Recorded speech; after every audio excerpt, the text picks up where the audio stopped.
Bible कहती है इंसान मेरा क्या बिगाड़ सकता है। खुदा का बंदा दाऊद कहता है इंसान मेरा क्या कर सकता है। हालेलुया। जब खुदा ही मेरे साथ है तो इंसान मेरा क्या बिगाड़ सकता है, उसका कहने का मतलब ये। हालेलुया। इसी तरह शैतान आपको क्या बिगाड़ दे, जिंदगी किसके पास है, यीशु के पास।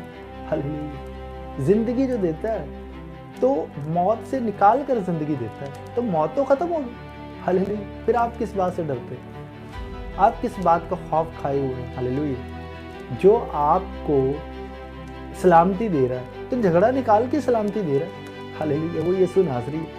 यीशु नासरी ने आपको फेद दिया, कम इत्कादी निकाल के फेद दिया उसने, तो फिर आप कम इत्कादी के बारे में सोचें ही नहीं। हालेलुया। खुदावंद यीशु मसीह नासरी जो है वो हमें क्या है, बुलंद करता है। तो पस्ती का आप सोचे ही ना, पस्ती का सोचे ना। आप हालातों की ओर ना देखें, जो अंदर बन रहा होता है ना वो किसी को नहीं पता होता। बच्चा पेट में होना किसी को नजर नहीं आता। आपने कहना खुदावंद मेरे सामने तो सलामती है, क्योंकि मेरा यीशु नासरी सलामती है।